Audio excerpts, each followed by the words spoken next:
Well, here we are back again in action. We're your automotive how not to get ripped off by your car dealer team. And we're here.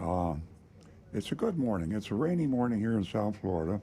Cloudy and weather doesn't look good. It's temperature's okay, but I'm excited because we're having some breakthroughs in enforcement of laws in Florida. Possibly, people are reaching the stage now, and maybe even the regulators.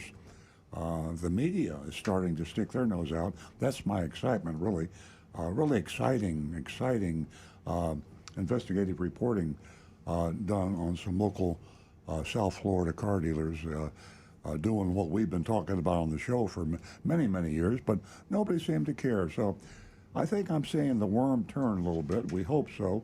Your support, I'm sure, has had a lot to do with this because websites are popping up and we're seeing a lot of social media conversation about the shabby treatment that car dealers are focusing on you, the car buyers. Prices have risen to an outrageous level. Profits for car dealers and manufacturers, although some will have you think that they're suffering a bit, they're not really. I mean, the prices are so high today. Uh, I mean, by a quantum leap, they've leaped forward with a low supply, high demand.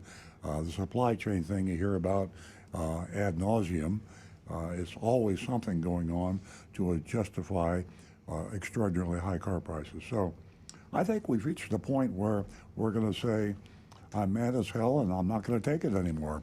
I think that's the attitude out there. And you're part of this. We're Earl on Cars and you callers out there, you amazing callers out there that report back on Facebook, Twitter, YouTube. We're hearing from you more and more and more. And as I say, the resistance level is rising. This whole pricing could be a good thing in disguise because it could be the thing that pushes us out into the face of the media, into the face of the regulators, into the face of the legislators who so far have pretended, what's the problem with the car dealers? Oh, they're just a bunch of nice guys. Well, ain't true. It's not true. Not all of them. Some of them are. We have a mystery shopping report coming up. It'll be a surprise.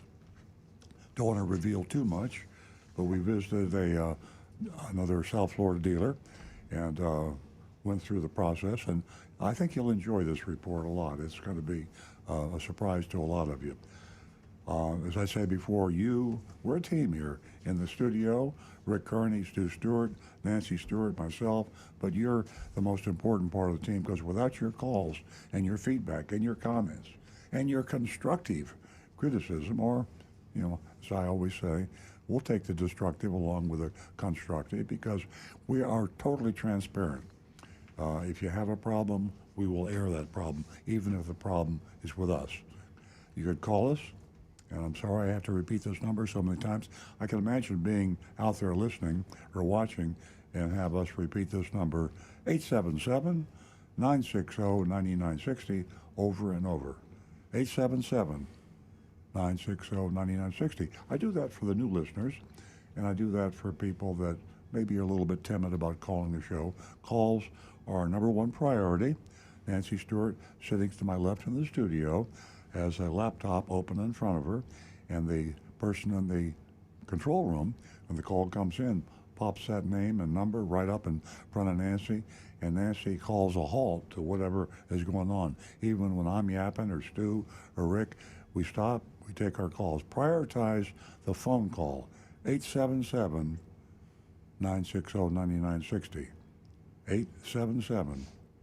877-960-9960. Now, for those that aren't extroverts, for those who are not nervous about speaking on live radio, we have a text number, 772-497-6530. If you text us, Stu is the one that watches those, and when they come in, we archive them. We got them in the smartphone, and we get to them during the show. Whenever there's a break or pause on phone calls or YouTubes or whatever, we get to the text, 772-497-6530. 772-497-6530. And my favorite source of contact is our anonymous feedback line. Your, Y-O-U-R, anonymous, A-N-O-N-Y-M-O-U-S, feedback.com. That's a URL, that's a website, and you go there, through there, and youranonymousfeedback.com reaches us, and we don't know who you are. We don't know where you are. We know when you sent the message, but we don't know anything else. You could be a car dealer. You could be in the FBI. You could be a criminal. You could be a dealer. Oh, I just said that. I'm only kidding. I'm only kidding.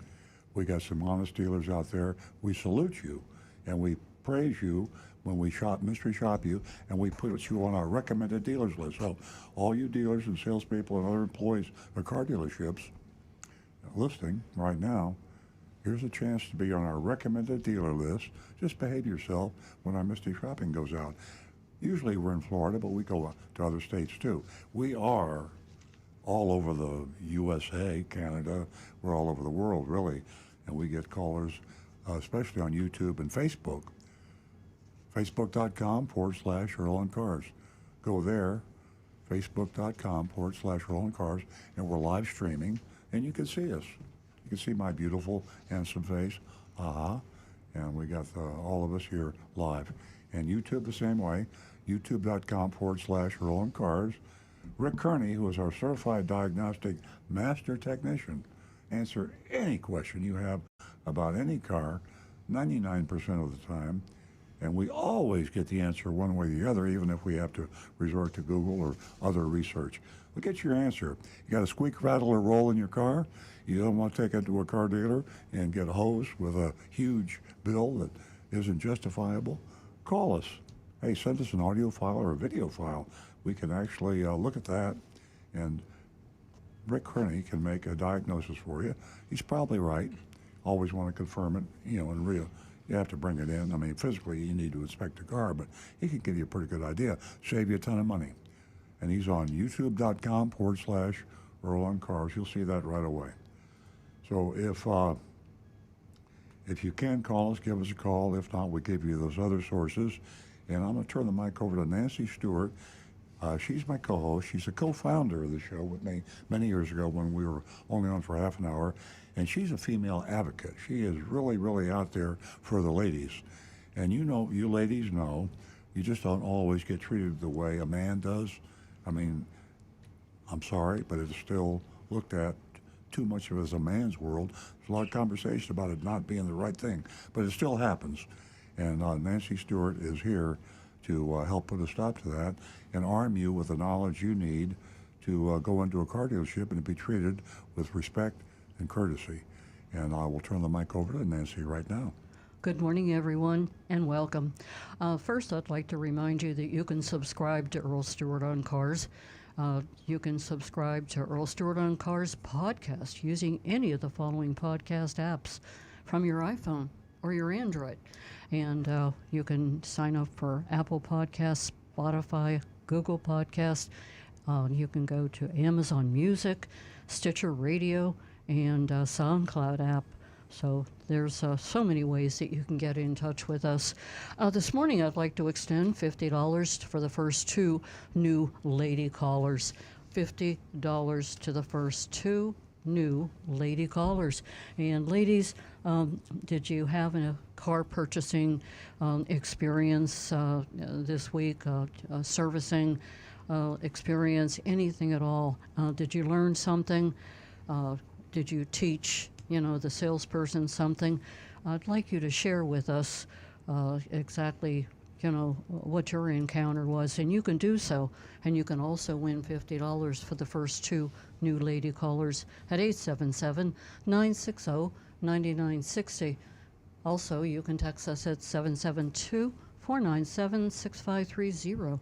And don't forget, youranonymousfeedback.com.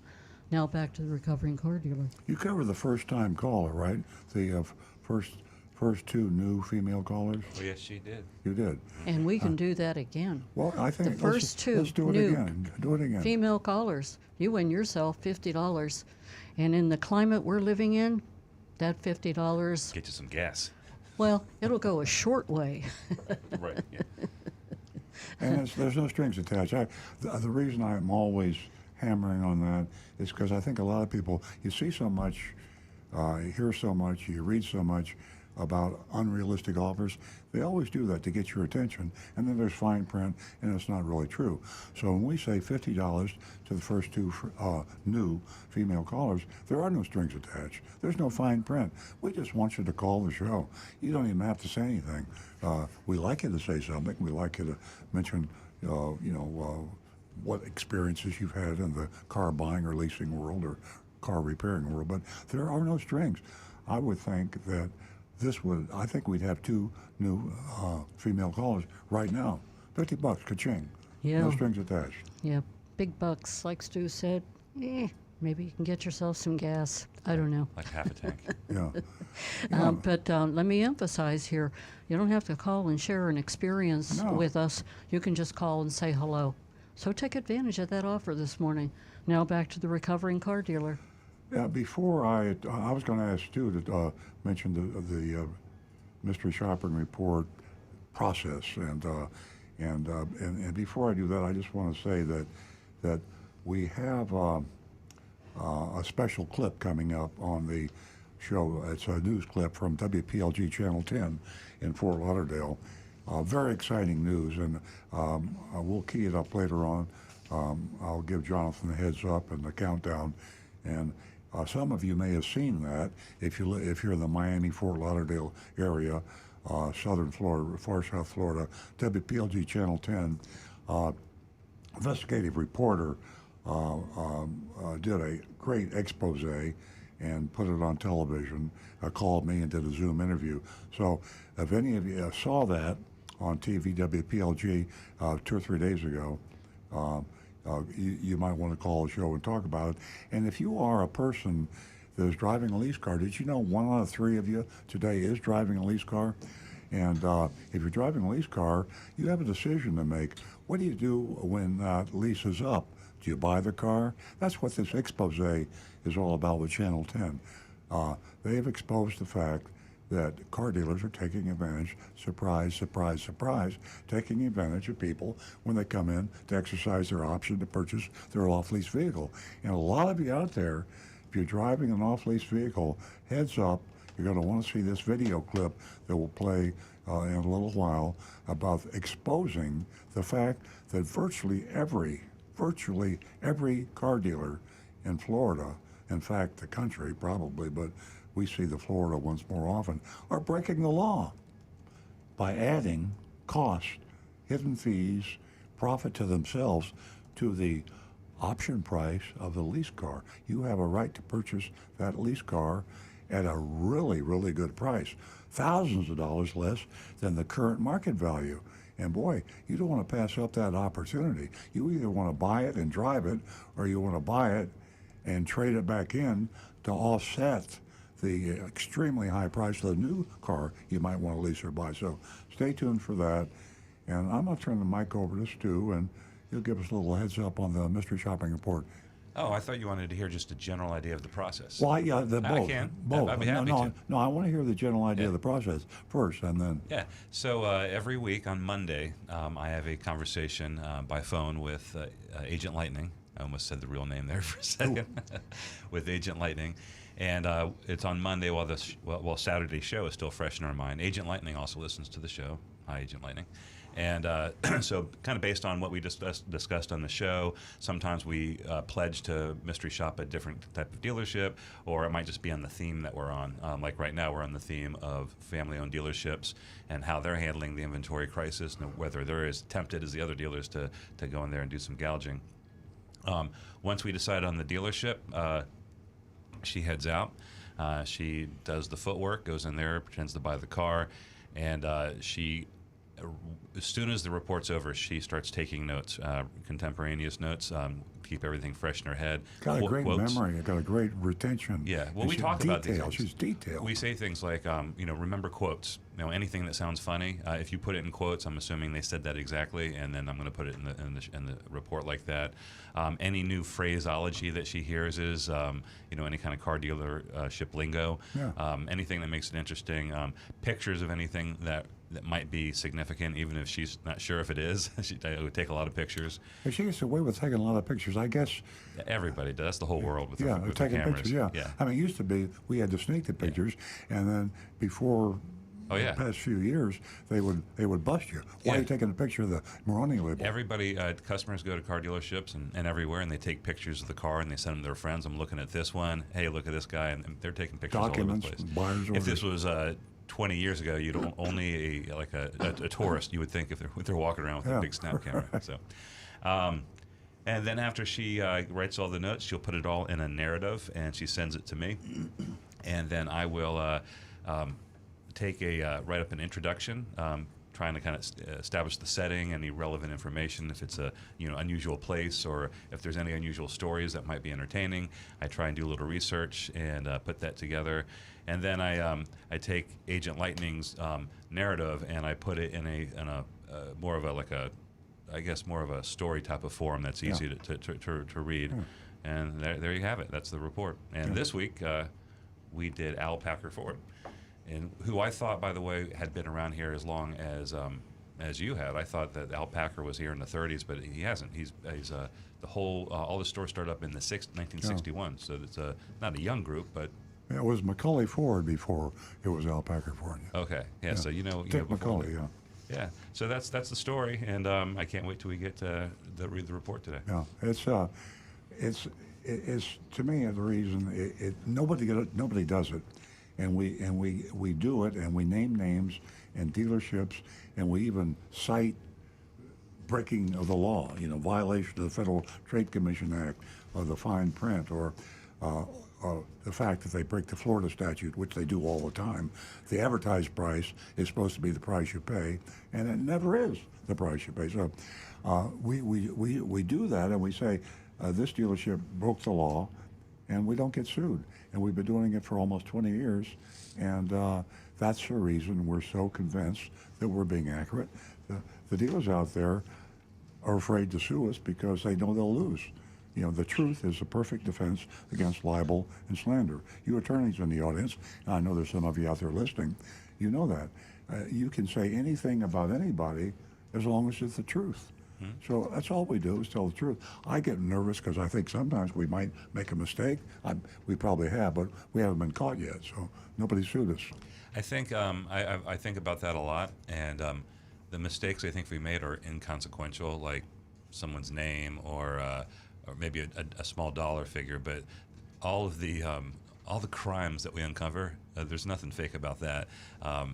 Everything the salesperson says, there's nothing fake about that. So we take great pains to make sure it's accurate. And then if somebody has a problem with it, well, like you said, then call us out and we'll have a conversation. And I've always had in my mind, I always have a backup plan. So if we do get sued, and actually I hope we get sued, because my plan is to have a lawyer that will be able to get us a jury trial. Because I want a jury trial, and I want cameras in there, maybe court TV. Yeah, like the Amber Heard Johnny Depp trial. Yeah, so you want it live streamed on TikTok. right. So that would actually get us more PR for you, the consumer, and against the dealer. So that's the reason. Secretly, I hope we get sued. I shouldn't say that, should I? Huh? Be careful what you ask for. Well, because I think something. I mean, the only thing I don't want about that is it's a drag it. Yeah, at the time, because the depositions and all that stuff, and then. Okay. Be careful what you wish for. Yeah. I want to remind the ladies that last week we aired a video, and what an interesting video. So if you don't recall, it was about crash dummies and how women were left out. And ladies, if you need an idea to work with this morning, to call for the first time, of which you're going to win $50, 2 female callers. If you can wrap your head around this, like I said, women have not even been considered when it comes to testing these crash Yeah, they're dummies. 79% And more all- likely to be injured because of that. You're stepping on me. Hey, so back to the statistics. I want to tell you that the chances of you being killed in that car as a passenger, killed in the car, is pretty high. And Earl, you were saying? Well, the injury is 79%. I think something like 17% or something like that more likely to die. But it's because these male crash dummies, I mean, it's a chauvinist world, male chauvinist. People think about people as being men, not men and women. And a woman, as you know, from a construction standpoint, not just smaller, but they're constructed differently. I mean, thank God for that. I love the fact that women are constructed differently. Yeah, But they also injure a lot more easily in a car that is designed for a man to drive and to make a man survive the crash. And what makes a man survive can be a negative thing for a woman. So you ladies out there, give us a call and tell us what you think about that. And communicate it to your legislators and say, what's going on? Let's pass a law saying the National Highway Traffic Safety Association needs to change that so that when they do the crash test to certify a car as being safe, use women and men dummies in the crash, so that way they can build the cars safer for ladies. Yeah, and that information that broke about being seriously hurt in a crash, can you even imagine 20 to 28%? 20 to 28% you could be killed. Oh. And why? I mean, Greater risk than a man, yeah. I mean, it is just incredible statistics. So, ladies, I think you can. I think you can view that video. Jonathan can give me a nod. If you go to Earl on Cars, I think that video is still there for them to take a look at. So, ladies, give us a call. First two new lady callers, $50. 877-960-9960. Well, let's get to some text. Rick has a matter of fact, I got one from Mark Ryan. He says, is a dealer's franchise agreement an open-ended contract with the factory with no expiration date? And also, what type of actions by the dealer could possibly terminate the contract? Great question. very few. It isn't so much what the contract says as what state law says. The dealer franchise agreements often have a limit, and they started out to be 1-year agreements, and they went to 2 years, then they went to 6 years. A lot of the franchise agreements have limits, but the state law has overridden the limit. So in Florida, for example, it's a perpetual contract, even though the contract from General Motors or Ford or Toyota says 6 years. The state law says you cannot terminate a dealer without cause, and then they specify the cause, and the cause is Murder. Murder, rape. No, maybe not rape. Terrorism. But murder. Yeah, I'm only kidding. I don't know, but let's put it this way: I don't know, and I don't think Stu It would take a lot. knows of a dealer that has been terminated. We don't know any in Florida. There every now and then one we read about. Usually, a lot of automotive pressure news. to sell comes to bear. There's a whole lot. The dealer might get pushed out and offers to buy the dealership, but they can't force them to. Yeah, and it's hard to push a dealer out too. It's not easy. So, and what was the other part of the question? What type of actions by the dealer could possibly terminate the contract? Yeah, it depends on the state, and if it would have to be so embarrassing to everybody that they could terminate them, or the manufacturers just don't want to be sued. The state franchise laws are so strong that the manufacturers can be tied up in court for years and years and years. Here's an example: Napleton dealer, one of the largest dealers in the country, has dealerships all over the USA.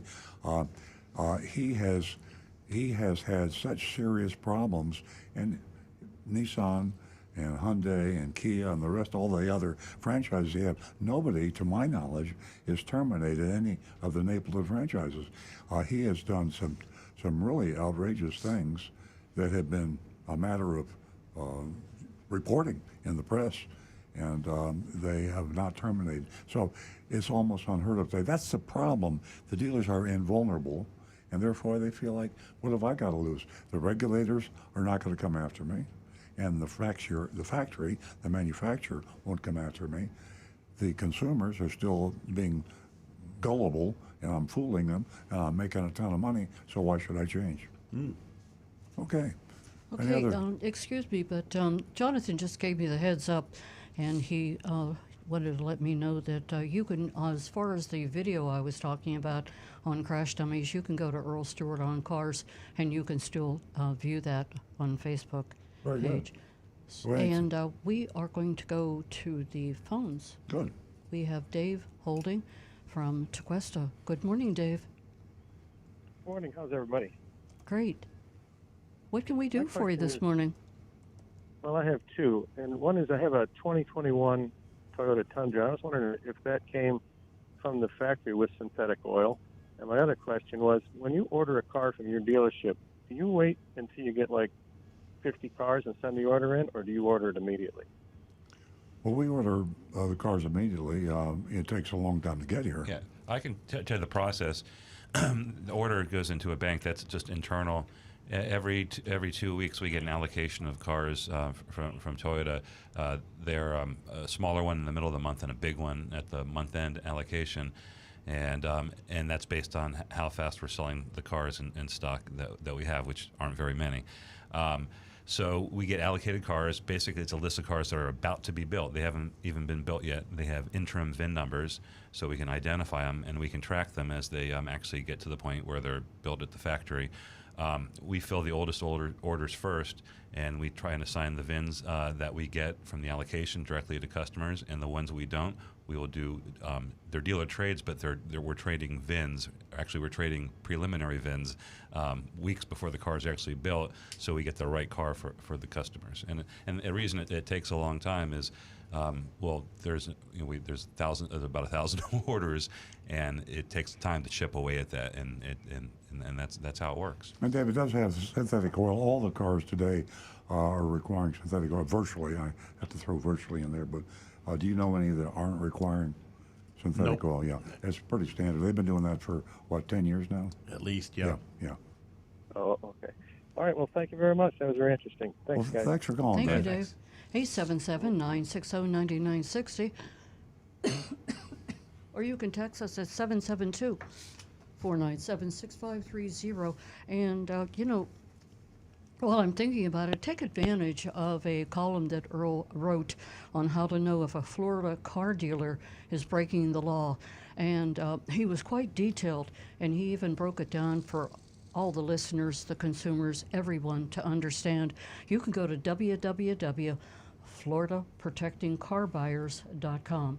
Now back to, we're going to go to back to the phones, and we have a first-time female caller, and her name is Great. Mindy, and she's calling from Lake Worth. Good morning, Mindy. Good morning. How can we help Thank you you this for- morning? Oh, okay. So I'm a little nervous. It's my first time on the air. I had two things, and I told the lady that answered the phone, everything, but I'll say it again. Number one, the issue that you're talking about, I don't understand. I didn't watch the video. I don't understand. As far as the crash testing, Mindy? Mindy, are you still there? Mindy, Okay, we may have lost Mindy. I'm assuming that you're listening, Mindy. If not, if you got dropped, please call back in. But I'll answer your question about, we're talking about the crash testing. The National Highway Traffic Safety Association, for years and years and years, test cars to let the manufacturers and the buying public know about safety issues, and they rank them, and certain cars have to have a certain minimum amount of safety. The bad news, Excuse me. Mindy, do we have you back? Hi. Okay, great. We lost you there for a minute. Mindy, let me, Yeah. Earl was addressing the video that aired last week and what you were speaking of, but I want to remind you that you did win $50 this morning as a first-time female you. caller. And I want to thank you Thank for you. supporting our platform. Okay, thank you. I listen to it on the way to work on Saturdays when I go, and every other Saturday. And I am a patron of Earl Stewart, and I bought my car there 10 years ago. It's a 2010 Scion, and I love it. I love the service, everything. So I just wanted to put that out there. But so two questions. Number one, regarding the video, I didn't see it. I just have a question: is how could they ever test the fact that women die in crashes more than men?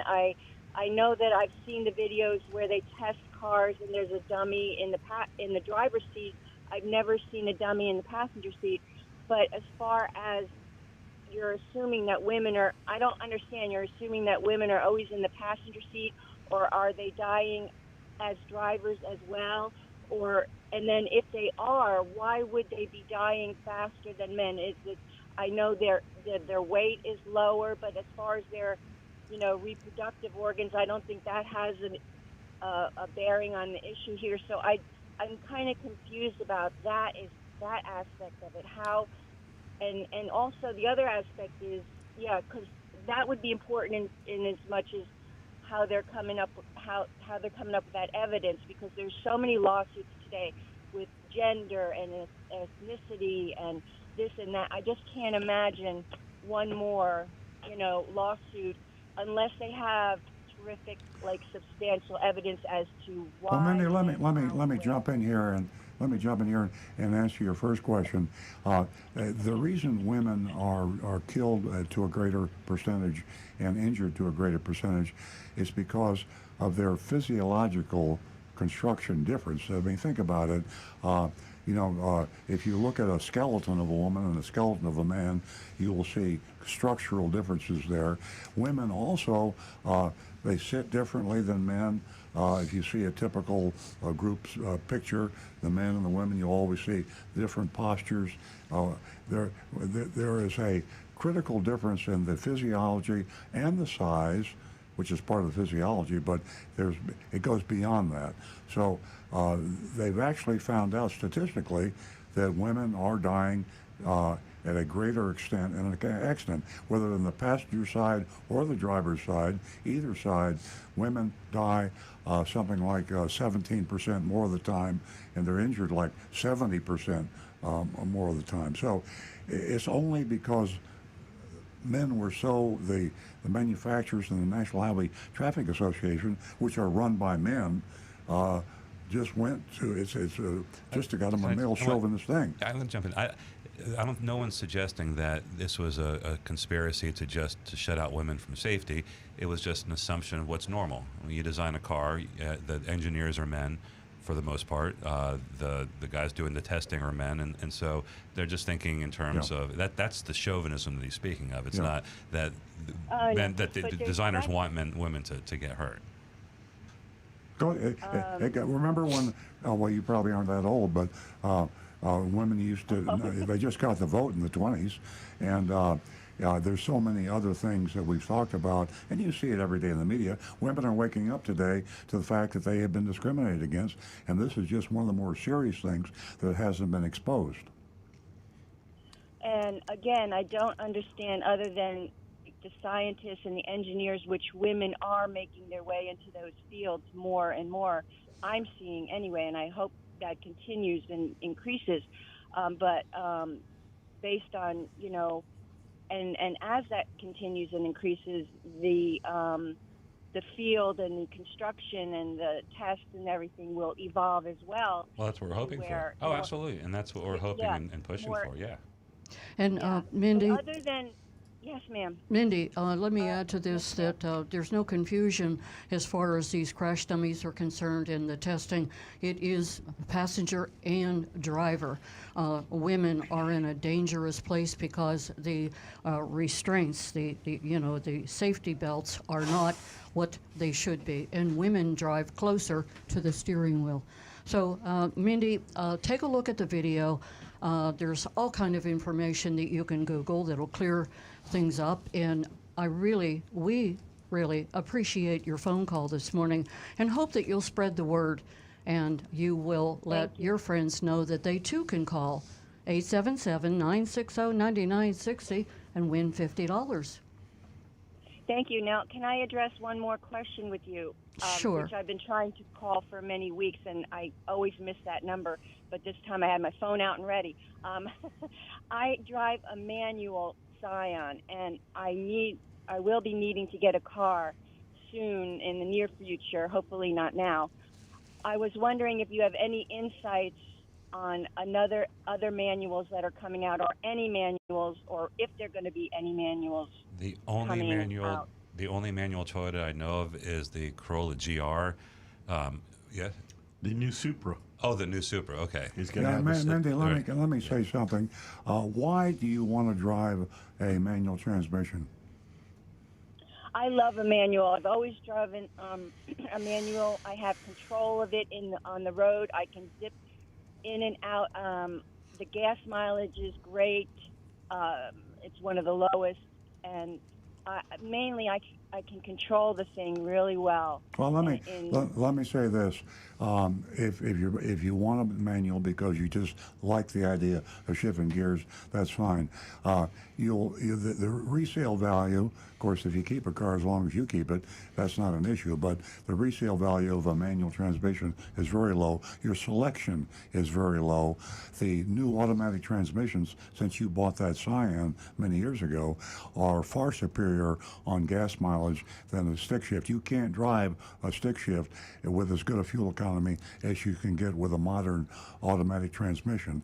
So I suggest that you try an automatic transmission, and you'll have a better selection of cars, you'll have a better price, and you'll have a better resale value, and you'll have better fuel economy. The only possible reason for buying a stick shift today is because people just have fun driving, and I accept that. I used to like to drive stick shifts, but it's only a pleasure thing. It isn't a practical thing. That's my suggestion.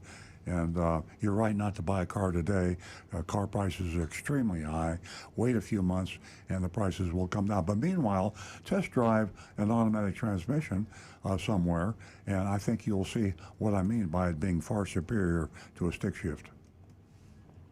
Well, I have test driven them a couple years ago, and I wasn't really satisfied unless it's like a BMW or some kind of high-end car, which I'm not in that category. Mindy, Yes, I ma'am. definitely I drove a stick shift, so get the stick shift, get it. Don't let anyone talk you out of it. Get the stick shift, but do not buy a car Okay. now if you don't have to. Right. Mindy, we're going to have to wrap this up. I've got some callers holding. I so appreciate your phone call this morning. And remember you, to get that information to me. Can you just repeat the two names that that gentleman said was the manual? It was a Supra, and what else? It's the Corolla GR, Corolla. but they're impossible to get. Yeah, everything's impossible to get right now. If you have any other questions, please give me a call on my cell phone. Mindy, have a wonderful weekend. Thank you. You're welcome. Bye-bye. Bye-bye. We are going to go to our second caller, and that is Amy, who's calling us from Hypoluxa. Good morning, Amy. Good morning to you. I just was saying that I had a new starter put in my 1998 Chevy Blazer, which has got 120,000 miles on it. Nice. And it turns over fine now, but every now and then I hear a grinding when I turn the key, and I don't know what that is. It's not all the time. It's just Rick can every answer now that and for then. you. You had a new starter installed. I wondered, the starter, in order to turn the engine over and start it, it has a small gear that pushes out and engages what's called the ring gear. And the ring gear is a nice big gear it's about 18 inches across, attached to the back of the engine.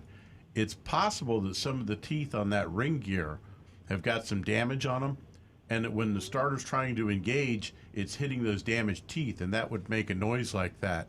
Unfortunately, replacing that ring gear could be quite expensive because the engine or transmission, one, has to be removed from the car in order to change that gear. So it's like a flywheel. Yes, it actually is. The flywheel is there if you have a manual transmission, and it's a ring gear if you have an automatic transmission. So what are we talking money-wise, do you think? Probably I'm going to say about probably $1,000 to $1,500 to replace that, because like I say, the usually it's easier to remove the transmission and then the cost of the part. But in order to verify that, tech would have to remove the starter or the access panel. If she doesn't and do that, get in with a camera if she to look doesn't at want it. to spend $1,500, what will happen if she does nothing other than it'll continue to grind? It could damage the teeth on the starter over time, but the teeth on the ring gear would actually just continue to get a little bit worse each time the starter gear hit those particular teeth. So it's not something I have to run out and do tomorrow. No. No. I'm the one that called that had the broken door in the back, Mm-hmm. Yep. the Oh, latch that they couldn't replace remember, because yeah. they couldn't find it, and you said don't bother with it. yeah. Well, now you have two things you don't need to bother with. Okay. Well, I'm just very concerned that I was going to take it in and have them do service, and you know darn well once you get in there, they start ripping things apart, and next thing Oh, you yeah. know, it's $2,000 later. You know, you always want to be sure if you're going to do that, get a written estimate, and then get a second or a third opinion. You never want to take the car in and just say fix it, because you'll end up, you're right, with a huge bill. Get a written estimate and then take it to 2 or 3 or at least 1 or 2 other repair shops and get another opinion. Well, I'm at the stage where it's in 1998. I'm at the stage where I really need not be putting more money into No, you it. don't want to. And to buy a new car is silly. To buy a used car is silly. Yes. So I'm in between a rock and a hard place. Well, and you keep on trucking with what you're driving, and you keep your fingers crossed, and with a little bit of luck, you won't have any problems, and you won't have to spend thousands of dollars. Now's not a good time to have to spend a whole lot of money. No, it isn't. So you think I'll be okay then? I think you'll be okay. Yeah. Well, I appreciate your advice, and I'm glad I call you. I listen to your show every Saturday morning, and I have been. I drove Toyotas all my life, and I don't know why I bought this Chevy Blazer. I must have not been in my right mind. That's all I can Sometimes say. we're just ready for a change, but No, Amy, I wanted to buy a 4Runner, but that wasn't in my budget, so I settled for something I really didn't want, and I regret it. Well- And I will definitely go back to a Toyota. yeah, And but I for now, can't- hang on to that car. It's not a real good time, as Earl said. And Amy, I want to thank you for listening. I want to thank you for calling, and please spread the word that we're here for the ladies. I tell everybody, and my women friends don't want to believe me. Well, seeing is believing, hearing is believing. So you just tell them to give me a call personally on my cell phone. We'll chat. That's the one that I got have on your little business card, right? That's right, the one you have on my business card. I think that was you that just called me on my cell phone. But Amy, we're going to Yes, get to it our was. next caller, and Okay. You we have can a talk nice day, later. and I appreciate your help. Thank you so much, and take care, and have a blessed day. Thank Bye. you. Okay. A blessed day to you, too. We're going to go to Marty, who has been patiently holding. Good morning, Marty. Hi, how are you? We're well, thank you. I have a question for Earl and or Stu. Assuming the chip shortage ever gets over, I think half of it is make-believe anyways, but that's just me. How long do they think it would take to get back to normal the car business, where you got cars in the lot and you sell under MSRP and under invoice? I haven't got a crystal ball, and neither does Stu, Marty. We're like you. I used to think it was going to be last year, and then I'm saying this year, and now I'm wondering about this year. So it's a lot of uncertainties out there. I wish I could be more specific, but I was too specific before, so now I don't know what's going to happen. The only thing I can say is it's not an industry-wide problem. Certain manufacturers have more serious problems. For example, Tesla, they still have a problem in deliveries, but it's not because of the microchip shortage. It's just purely demand and production capability and the war in Ukraine and a lot of other things. So everybody's got problems. The world's topsy-turvy, and I can't make a prediction for you. No, what I'm saying to Earl is, assuming the chips were all back, and that was not the problem, how long would it take to have the manufacturers like Toyota build so many cars that you'd be flooded again in the car dealership? Pretty quick, that's true.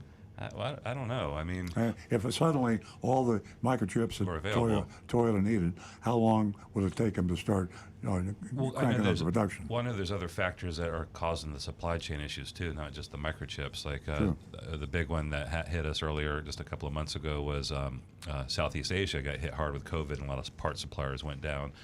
There's some other issue that Wiring happened. harnesses. Yeah, and also, I'm looking now, but I do think that the war in Ukraine is impacting, and it might not just be Toyota, but yeah, there's a lot of things going on. But if there's a magically every microchip shortage, and that was the only problem, I would think it would be pretty quick if they're just cars sitting around. But there's also a huge amount of demand that's pent up. So to fill those orders, it'd take a few months probably. I think there are cars already built that weren't shipped because of the microchip. So I think it would probably be faster than you thought because they'd be picking up the slack. There'd be cars sitting in a lot. They'd run out there, pop the microchips in, and I'm exaggerating a little bit, and ship the car. So if we had everything we needed in terms of rare earth elements, wiring harnesses, microchips, and all the other supply chain issues, if suddenly they dropped out of the sky onto the manufacturers, I think probably in 60 days it'd be life as normal again, but that's not going to happen. All right. I appreciate your opinion, so We appreciate your conversation, Marty, and so much I put as in an order at your place in March. great. They told me 3 to 6 months, so I still got to wait. Yeah, definitely. Thanks so much, Marty. So All much right, is have a good surfacing. It's just the way it is today. It's the new normal. Thank you for your phone call. We love hearing from you every Saturday. Okay. We're right, going to bye-bye. go to Ann, who's been holding in Jupiter. Good morning, Ann. Good morning. How are you? Oh, great. Welcome. Good, thank you. Well, I had called in 2 weeks ago, and I want to thank you for my check. I got my check. Oh, you're quite Thank you welcome. for that, and it was extra because it was Mother's Day, so thank you for that. And you did say to follow up with you with my concern about my 2018 Hyundai Sonata. The paint is peeling off of the roof. Yes. And I have been, it's almost 3 months now, I've been with, you suggested I go to the different dealer. Mm-hmm. And I did that. They took pictures, they sent it to the warranty, and they're saying that it's 5 years old, that I've had it 5 years. I bought it new, and it's an 18, so it's 4 years old in my books, but they're saying it's 5 years, and they will not cover my warranty. Was it a demo, or did it have miles on it when you bought it? No, sir, it was brand new, no miles. Well, it's So from I the just date of delivery that they. Yeah, it's when they did delivery. I was saying it, but if it starts for date of first use, and if there was a demo, that would count against it. What you say? You No, went they're saying several I bought dealers. it in September of 17, and Well- that counts as another year. But I've been 19 years in Hyundai, but no more. Which dealers did you go to, Ann? The one on North Lake.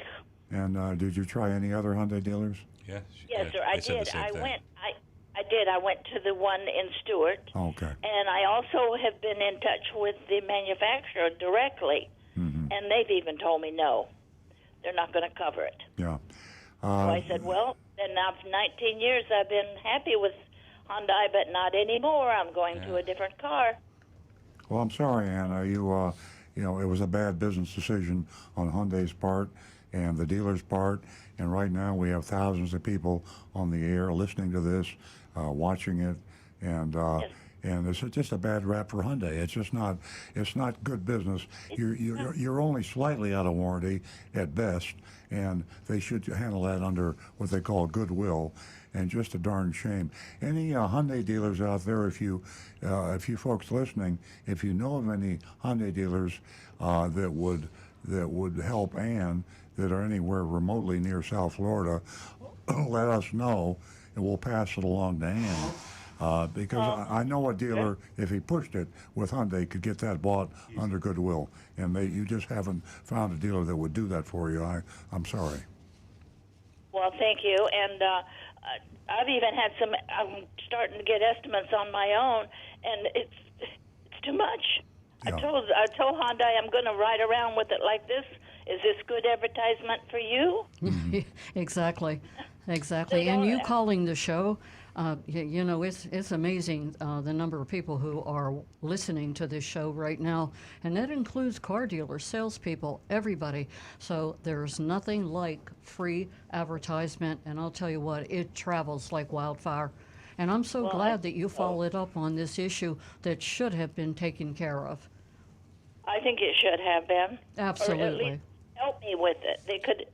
I'm willing to, to give a little bit. Absolutely. Yeah, the $1,000 that they save by not doing what they should have done for you is going to cost them probably over $100,000 in negative attitude and publicity for Hyundai and the local dealers. So it's a bad business decision and a bad decision for you too. And hopefully we'll hear from a Hyundai dealer somewhere, someone who knows a Hyundai dealer, and we can get back and give it another try for you. We'll see.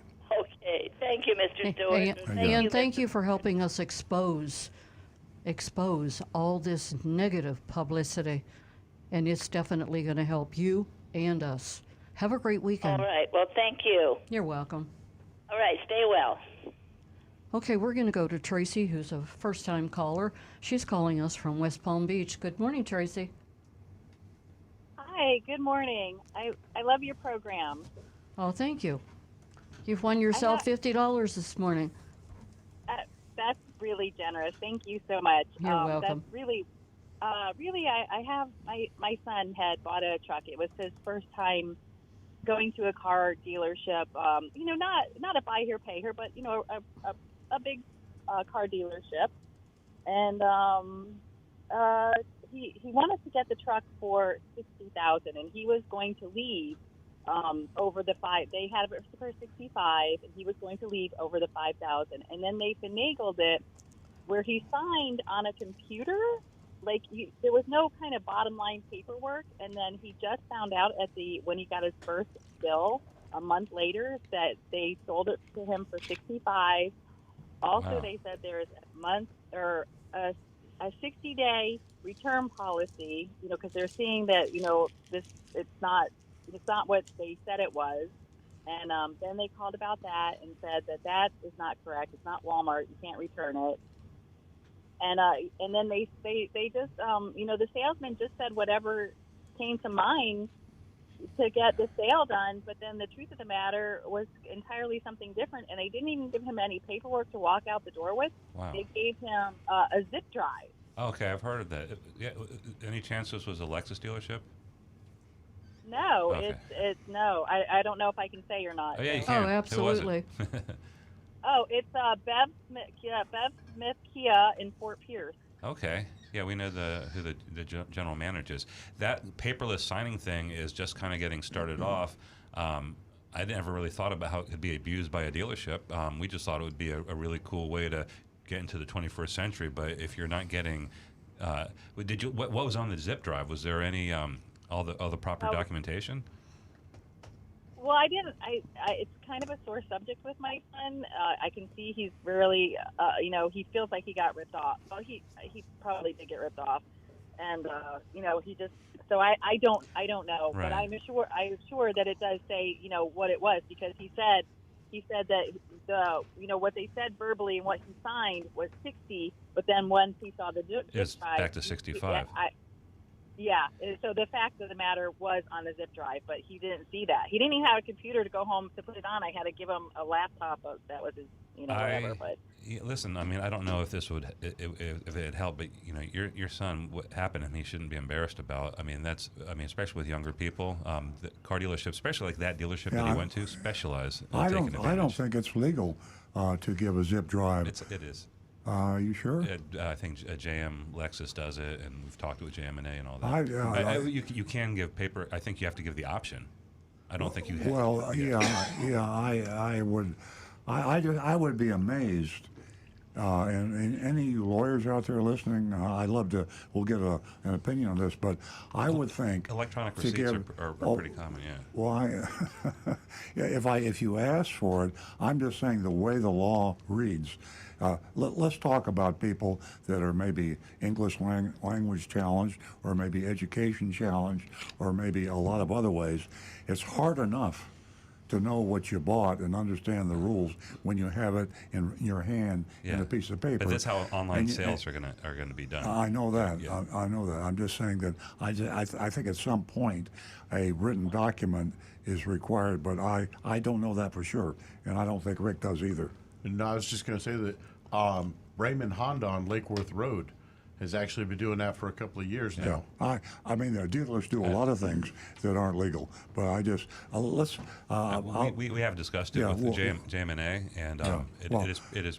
The person you need to discuss it with is an attorney because. All right, we trust them to use their attorneys. Yeah.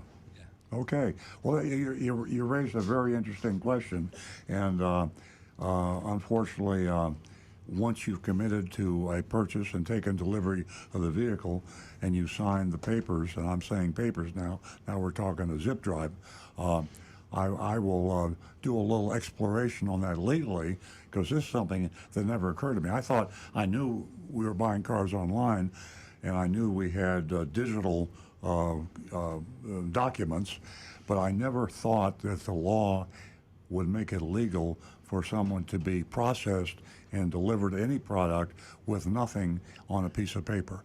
And it might be true. I could be wrong. If it is, I think it's a great injustice, because it's hard enough for people to, as I say, read a piece of paper as opposed to have a zip drive that they got to plug into their PC before they know what they did. Gotcha. Tracy, what a great call and a great question, and bringing all of this to our attention. And I certainly hope that you'll stay in touch with us as we uncover this situation, as you will. Okay, I appreciate you guys being there to answer. I was thinking about that FloridaProtectingCarBuyers.com, looking into that website. Is that what it was, FloridaProtectingCarBuyers.com? Yeah, they don't address digital or online purchasing, I don't think. The Florida statute, the latest Florida statutes are probably 10 years old. There needs to be, someone needs to address purchasing things digitally, because you know who's going to be taken advantage of, be the young people, the old people, the people that are not sophisticated. I know Amazon has stores right now that you drive up to the store and you go in and you put the products you want to buy into a shopping cart, and you run it out of the store and you throw it into your car, and you never talk to a human being. You never have a piece of paper. You never see a credit card. So we're in a fast-track digital world that will exploit. I don't suggest Amazon would, but car dealers sure would. They would exploit that digitalization to their advantage. So you brought up a very interesting point, and we will pursue this, as Nancy said, and see what the bottom line is. We'll be talking to some lawyers. I will be calling the attorney for the Florida Automobile Dealers Association. His name is Alex Kirkin, and I'll see what he has to say about it. Then I'll talk to some other people too. But you asked a great question, Tracy. Thank you. Great. Yeah, this is great, Tracy. You really added to our show this morning, and I wish it wasn't what happened. Honestly, I feel so bad for him. Yeah. Yeah, definitely. Okay, Tracy. Again, thank you, and please stay in touch and enjoy that $50 that you won this morning. So nice. Thank you. You're welcome. I'll give that to him. That'll make him feel a little better. Yeah, there you go. There you go. Bye, guys. Have a great weekend. Our number here is 877-960-9960, and you can text us at 772-497-6530. And you know, I haven't mentioned for a while, but to Earl's comment about this digital age that we're in, we're not moving into it, we are in it. Well, we really need some volunteers, not only for Earl's Vigilantes, but we need... I lost my hat. Oh, no. I need another hat. I don't know what I happened. got a box of them. Oh, good. I'm an investigator, as you know. Yeah. We'll uncover that Mhm. that theft. Anyway, ladies and gentlemen, if you want to volunteer, you can help out certainly, and we need help with helping whomever. I used to say seniors, but it's everybody maneuvering their way around the computer, into this digital age. A lot of us are going to our PC to purchase a vehicle, to do many, many things. So you can volunteer, and you can go to Earl on Cars, and you can volunteer for Earl's Vigilantes, and you can help people in your neighborhood. You don't have to know how to take a vehicle, an engine apart. So there's two ways that you can help out, and you can go to Earl on Cars. We are going to go to Kurt, who's giving us a call from Virginia. Kurt? Oh, good. Good morning, Kurt. Hi, it's Burke in West by God, Virginia. How are you? Yeah. Oh, I forgot to mention that. That's right on my computer. Kurt from My God, Virginia. What can we do for you? My question really refers mostly to Rick, I think. It has to do with manufacturers' recommended maintenance schedules, and in particular for folks that drive between 5,000 and 7,000 miles per year on their cars, and cars that are beyond their warranty periods.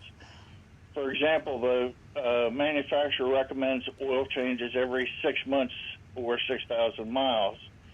Is it reasonable to stretch this to 8 or more months for synthetic oil changes? I'm also interested, or I'm thinking about using Blackstone Laboratories for an oil analysis to sample my next oil change, just to see a chemical analysis of my oil. $30 seems reasonable to check the overall functioning of my engine. I've actually never done or had done a chemical analysis on oil. I just never really saw the real need for it. But stretching the time a little bit, if you're going a couple of months over, 2 or 3, that's really not going to hurt anything. But I'd avoid going too much more than just a couple months beyond what your manufacturer says. The reason being that even just the natural moisture condensation in the air that gets into your engine can cause issues in there. So even on cars that don't get driven a whole lot, it still needs to follow the recommendations on how often to change the oil. Okay, and what about coolant and brake fluids? I use Phoenix Systems coolant and brake fluid test strips to have chemical or scientific proof of the quality of my coolant and brake fluid. What do you think? Again, I would just follow what the manufacturer says for its recommended interval changes. Most of them that I know of don't have a recommended maintenance for brake fluid. So using your test strips would definitely be a good idea there. That would certainly tell you when the water content of it has reached a critical point, or if the fluid is just getting too dirty and it's reaching a point when it might be detrimental to the system. It might start to allow the brake lines to corrode or something. Okay, Rick, I thank you for your answers. And one last question for Earl. When can I order your second book? Well, that's a good question. We're getting to the wrap-up stage now. There's still a couple interviews and a few more chapters. We've got 10 chapters, and we'll probably have 3 or 4 more. And I would say by the end of the year. Outstanding. Thank you for your assistance. Thank you, Kurt. I enjoy your show from West by God, Virginia. All right. And Kurt, it's So going nice to be to a hear your real voice. page turner. It's going to be an amazing book, and it's going to be exciting. You won't be able to put it down. Redemption's of a car dealer.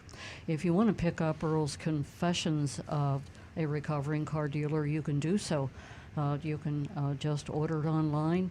All proceeds go to Big Dog Ranch.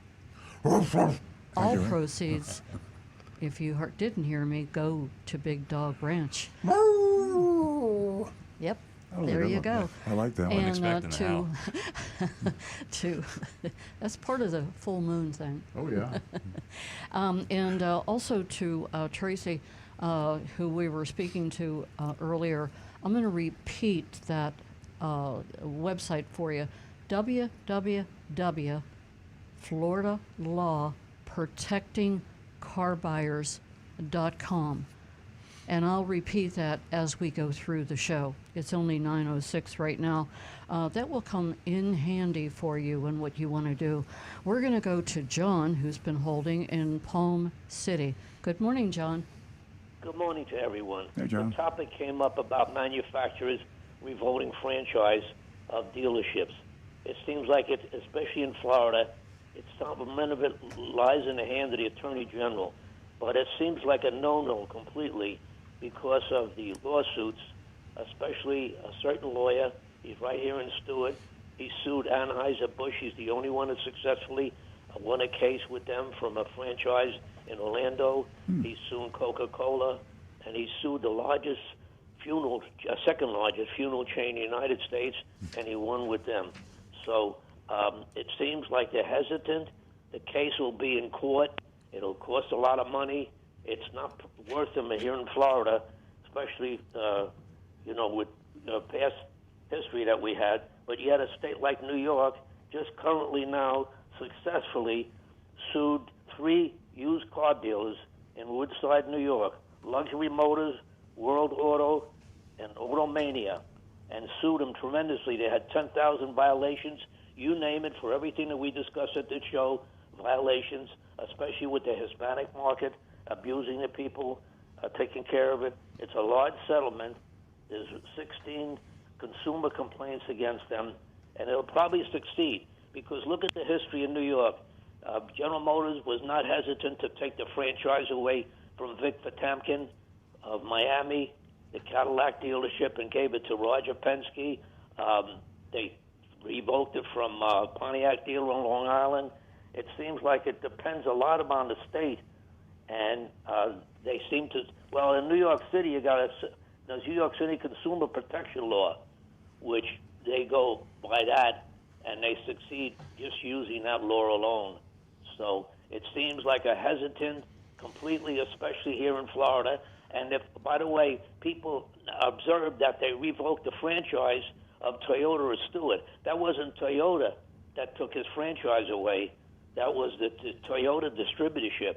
And then for some reason, it seems like the person that bought that dealership even got rewarded later on, and they gave him a Lexus dealership. So That's right. I don't know what the politics that's involved in there, but that revoking of the franchise was not done by Toyota, the manufacturer. It was done by the Toyota distributor.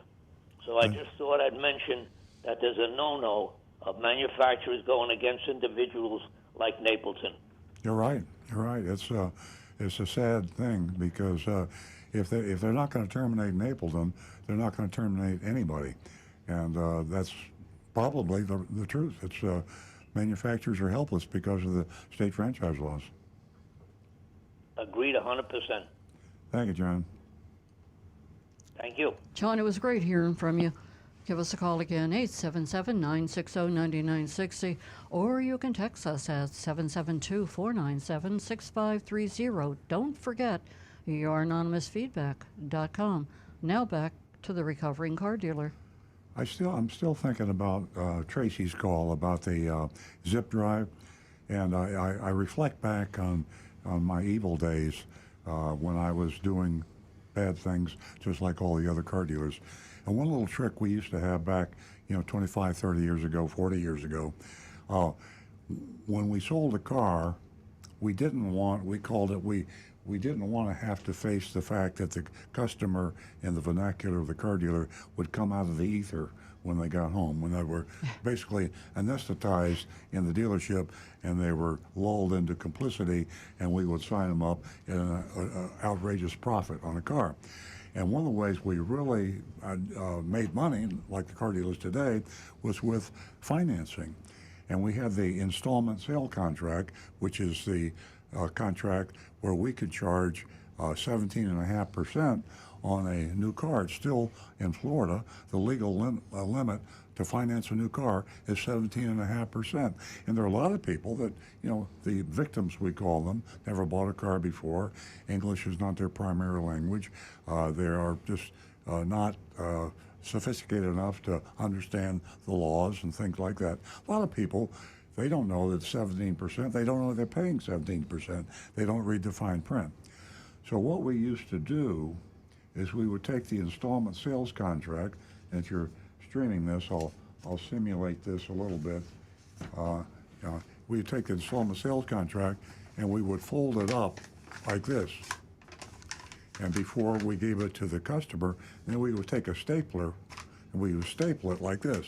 And then we would say, now take this and put this in your glove compartment so you don't ever lose it. And it had about 40 staples in there. And you don't want to unstaple, you tear the contract apart when you did that. The reason, we didn't want them to see that they were charged 17%. So disclosure is important, transparency is important. And we talked to Tracy about the fact that her son bought a car from Bev Smith Kia, and there was no paper. He was given no paper. He was given a zip drive. Now, what are the chances that he still has that zip drive, or he can find it, and if he found it, he'd know what to do with it? It's just, maybe he would because he's a young person. But how about a senior citizen? How about a young person that never bought a car before, someone that doesn't speak English, didn't understand, what was this thing they gave me? You put it in your pocket, you stick it in your purse. So I'm fascinated by the fact that we may have a huge new problem that I didn't think about. Stu knew about it, that people are now just buying cars online and there's no paper changing hands. They get no paper disclosure. Rick? That fits right in with the question I have here. Okay. Patricia Soto is asking, she says, I'm stationed at Fort Hood and I want to buy the 2023 Toyota Sequoia when it comes out. How do I navigate getting a good price? Dealers seem to take advantage of military service members. Well, they do, and they've been caught a number of times. I forget the acronym of the. Do you remember, Stu? There's a governmental agency that specializes, a federal agency that specializes in this, and they go to bases around the country. And you're absolutely right. A lot of these young people in the service are being taken advantage of by car dealers. They've never bought a car before. They're in the service, they got some money, and I guess you have good credit when you're in the service because your paycheck is coming in. You got to probably have a credit union and a lot of easy ways to buy a car. You're absolutely right. CFPB, the Consumer Financial Protection Bureau? That's it, yes, CFPB. It was formed after the Great Recession. Yeah. So that's who I would report or I would contact and say that I'm in the process of buying a car. Go online to the CFPB, and they will probably give you some guidance as to. However, if you're looking to buy a new Sequoia now, everybody's going to get overcharged for that. Oh yeah, sure, yeah. So now is not the time for you to buy that Sequoia when it comes out. Exactly. Okay. Okay, we are going to go to John, and he's calling us from Stewart. Good morning, John. Good morning. Welcome. What can we do for you? Well, I have a 2003 Mercedes-Benz C230 compressor, and it's causing me a bunch of problems. So my guy next door to me, he's assistant service manager, and so I started up, and he listened to it. He said, no, he said, because it wasn't taking gas, and it's just kind of weak, and he said, that's a coil.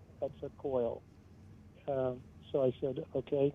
He said, but you need to go somewhere and have them check it out. Well, I thought, instead of doing that, I just put in all new coils. So I got out the coil packs, and I put it in, and I started it up, and it ran really good.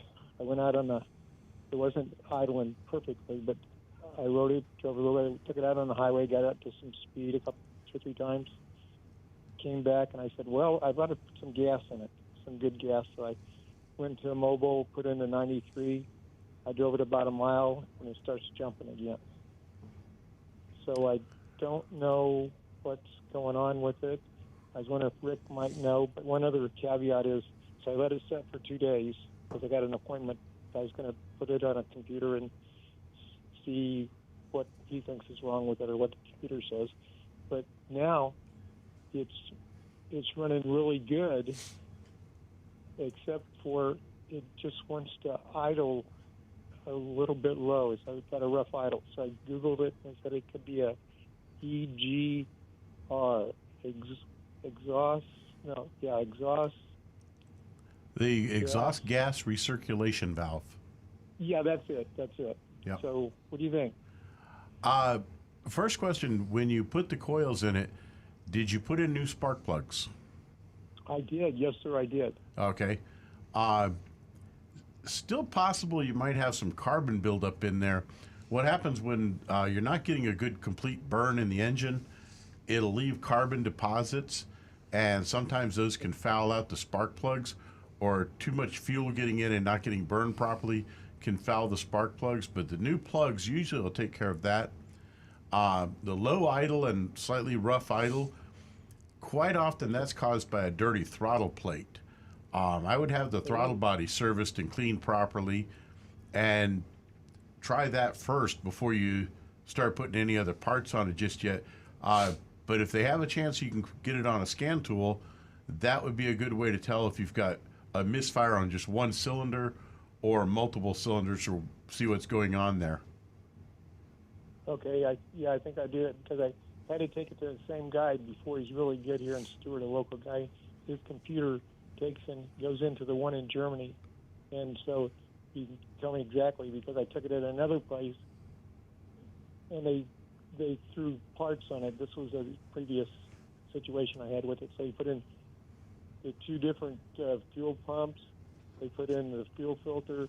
They put in everything in the world, and all it was a sensor, an oxygen sensor. And I put in like almost $2,000 to get all that stuff done. They just threw parts at it, and I don't want anybody to do that, so I'm going to take it to this guy here. Yeah, definitely, because just throwing parts at a car is a very bad idea. You want to try to have them find out what's actually causing the issue. Okay, yeah, because this guy, and I'll just give him a little plug. His name, it's Ryan from Church Street Automotive down in Stewart, and he's really an honest guy, and he knows what he's doing. The other guys didn't, so I'll take him there and let you know what's going on then, buddy. But it could be, you said, like the throttle plate? Yes. That's one I see quite often, because carbon buildup on that throttle plate, it starts to block off the air passage, and you don't get enough air getting into the engine, and that'll cause it to give a low idle. Okay. All right, buddy. Thanks a lot, guys. Appreciate your show. Thank you so Anytime. much, John. We are going to stay with the phones, and we're going to talk to Douglas from Wellington. Good morning, Douglas. Hi, good morning. Welcome. Thank you. What can we do for you this morning? I've been reading Earl's articles in the Florida Weekly off and on for several years, and I've always found them very enlightening and very informative. Thank you. And the basic premise that I take away from some of the articles about buying a new car is out the door price, and then all the things about the add-ons that they add and stuff, which the average person like me wouldn't even think of. But my question is, when you buy a new car, you can compare apples and apples. A new Toyota Corolla, the same model, trim, etc., is going to be the same comparison at different dealers. But if you're buying a used car, I found it to be much more subjective. And I just wondered if you could comment on that. What's the difference between a Nissan Sentra 2017 with, 50,000 versus a 19 with fewer or more. It's just I found that process a little bit more difficult to navigate. I wonder if you could, maybe comment on how to make comparisons buying used cars. Well, yes, that's a good question. I happen to have the current June issue of the Consumer Reports open to the page 52 that says most reliable brands for 5-year-old vehicles. And actually, you're better off doing a Consumer Reports check on a used car because they've got a history.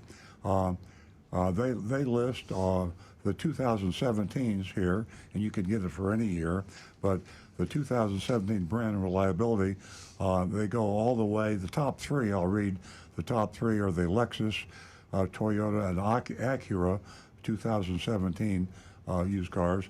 And the bottom three, the worst that you want to stay away from, are Chevrolet, Ram, and GMC.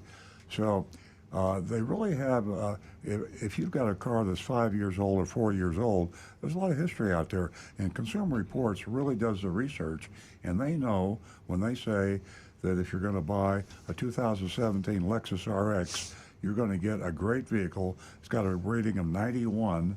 And if you can find one at a reasonable price, which you probably can't today, but if you could, it would be a far better buy than a new car. So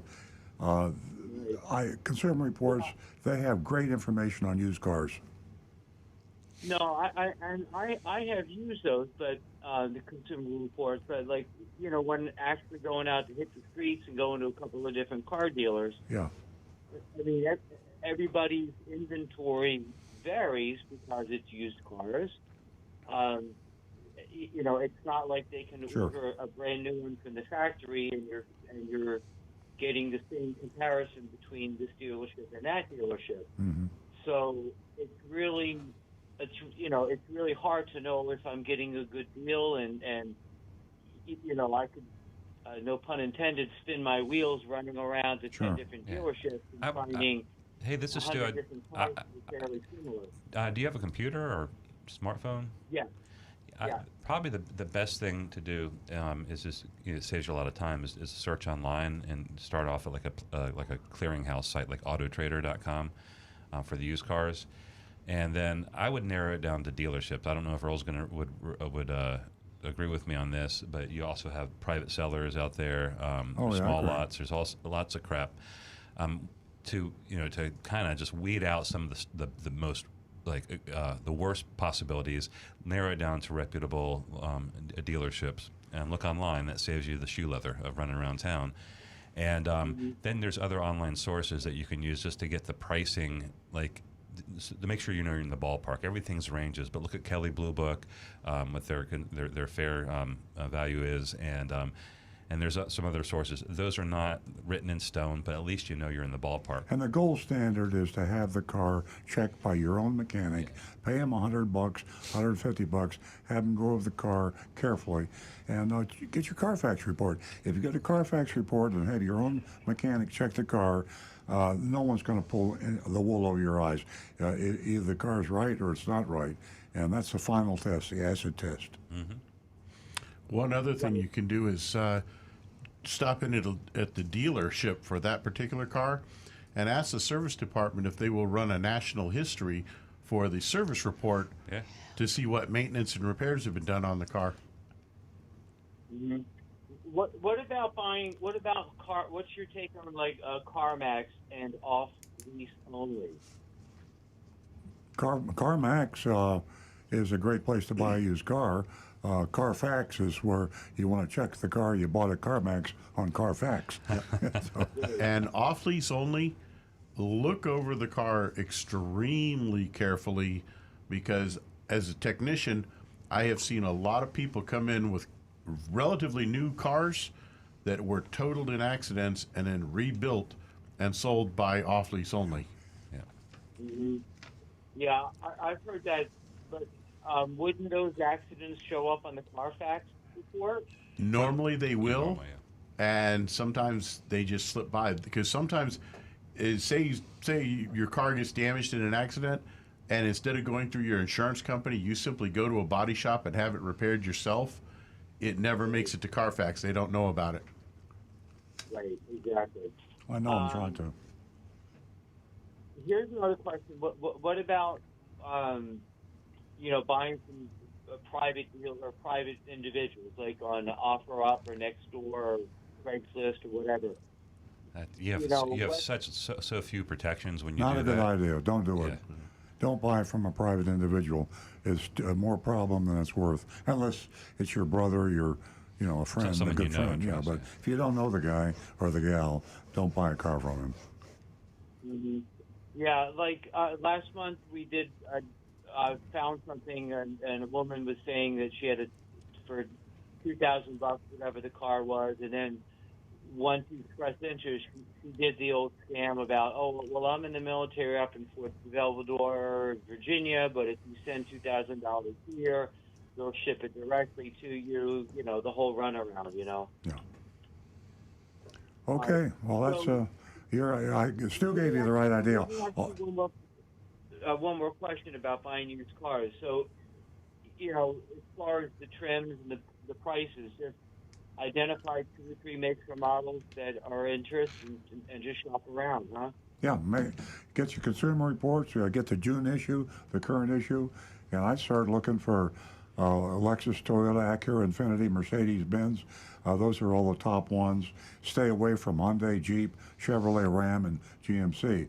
And you just start out with the good ones and find one that's got a high rating, and then have your mechanic check it out. Carfax report. Bada bing, you're going to pay a lot of money today because the used cars are very high priced, but you won't get a lemon if you go through that process. And how about, and again, tell me a little bit more about Auto Trader, if you could. It's a used car listing site. It's used by dealers. It's used by independent Every lots. dealer in the world is on Auto Trader. Yeah. You have a huge selection. Yeah. You go by zip code, and you put in your zip code, how far away do you want to travel, and you get the good, the bad, and the ugly. The problem is you're basically getting virtually every used car that's for sale anywhere is on Auto Trader, autotrader.com. But that is the good, the bad, and the ugly. You got to narrow it down, refine it, as I said before. Yeah. With your you can refine it to dealers only, and also change the miles. You want to look at 10 miles, 20 miles, 100 miles, or no limit. Douglas, it is a pleasure to speak to you. We wish you good luck. And, you have so many options right there in your home, right in front of that PC. The world is yours. Thank you so much for your phone call. There's too many options. Thank you very much. Yeah, it can be confusing. Thank you so much. Thank you. Okay, we need to get this video clip, and I have to give a heads up first on this, but we have a video clip on the WPLG, Channel 10 in Fort Lauderdale, expose. Investigative reporter Jeff Weinseer did an amazing job. Jeff Weinseer, the investigative reporter for Channel 10 in Fort Lauderdale, WPLG. And there's some lawsuits going on. We got 2 lawyers, Jonathan Kane, Joshua Fagan, and they're going after 20 or 30 dealers for taking advantage of customers trying to buy their leases back. You have an option to buy if you have a lease car. 1 out of 3 cars on the road right now are lease cars. You have an option on your lease car to buy it. That price is really good, thousands of dollars below market. You should exercise that option, and you should avoid being taken advantage of, because dealers are adding hidden fees, profits, and everything else they can think of on top of your purchase option price. This is illegal. So we're going to go to our video. 5, 4, 3, 1, fire. You should not be charged any dealer fees when buying out your car lease. That's been the focus of 2 recent Local 10 News investigations. But despite the laws in place and consumers trying to fight back, complaints continue to come in. And tonight, some state lawmakers say it has to stop. Local 10 investigator Jeff Weinseer is back on the case. I'd like to see the consumer not get screwed. State Representative Dan Daly talking about consumers like Adonai De Silva, who claims he's unexpectedly being charged close to $1,500 in dealer fees to buy out his current lease, even though his contract clearly says he'd pay 0 in fees if he purchased his SUV. It's in writing. Right. It's on paper. And they were able to tell you point blank, we're not going to honor this. That was exactly their words. I just Give it back. Stefano Daniello was hit with $2,500 in dealer fees, but showed a manager at a Lexus dealership a previous story we did showing those undisclosed fees were not allowed. All the fees gone. All the fees gone. It's mind-boggling how much dealerships completely disregard what they are allowed to do and what the law requires of them. Attorney Joshua Fagan has or is about to file a demand for arbitration against 25 different dealerships. He says he can't sue because of an arbitration clause in the contracts, but even so, It could be quite a hefty burden on the dealership. those dealerships are charging dealer fees or forcing consumers to certify their lease buyouts, which also adds a cost. The dealership has no obligation to make any sort of inspection of the vehicle, do any sort of inspection, nor certify that it's roadworthy at the end of the day. Fagan says there is federal law. The Consumer Leasing Act clearly states all fees charged on the back end must be disclosed in the contract at the beginning. After we first exposed this issue in March, some consumers challenged past fees. A few dealers have made refunds. Unfortunately, there's still consumers that are being taken advantage of to this day. On top of a $992 dealer fee, the Coral Springs Auto Mall charges its customers a $449 electronic filing fee to the state. What does that cost you as a dealer? Well, it cost me $10. $8, $9, $10. Only $10? Earl Stewart has been a dealer since 1968. He owns Earl Stewart Toyota in northern Palm Beach County, and he's the only dealer who would talk to us. He charges no fees, and he has the same questions we do. Yes, why is this malpractice of dealers going so largely ignored? I salute Channel 10 WPLG for bringing this out. I can't remember the last time I've seen a state attorney general go after a car dealer. I think that there are different state agencies that are passing the buck to each other and not really trying to get down to the bottom of how we solve an issue like this. State Senator Lauren Book was vice chairman of Regulated Industries last year, and she too wants to know which state agency enforces this. The system that is in place isn't working. We've got to make sure that the consumer, again, is being cared for. And so if that means we have to craft other policies to make sure that that is the case, then we do that. The first time that we can actually file legislation on this would be in March. A spokesperson for Florida Attorney General Ashley Moody says 40 complaints relating to lease buyouts have been received. They're investigating to see if they fall under deceptive and unfair trade practices. For consumers today, all of that means nothing. I feel very disrespected by them. Very, very disrespected. Jeff Weinseer, Local 10 News. Well, the chief operating officer of the Coral Springs Auto Mall refused comment, and the Florida Automobile Dealers Association represents more than 1,000 dealerships statewide and provides legislative representation as well. Local 10 News reached out for comment on this issue, and so far, we have not heard back. Wow.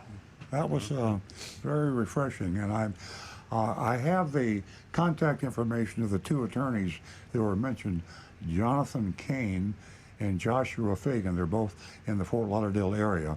So if you need to contact these attorneys, they are going after these dealers based on the Consumer Leasing Act. The Consumer Leasing Act is by the enacted in 1976 by the Federal Trade Commission. And the Consumer Leasing Act simply says you cannot modify the purchase option price unless it's disclosed in writing in your lease.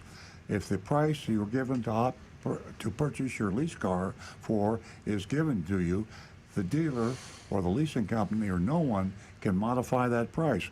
They have to honor the purchase option price in your lease. They can't add a dealer fee. All the dealers in South Florida are adding dealer fees, electronic filing fees, certification fees, and anything else they want. And they're violating a federal law.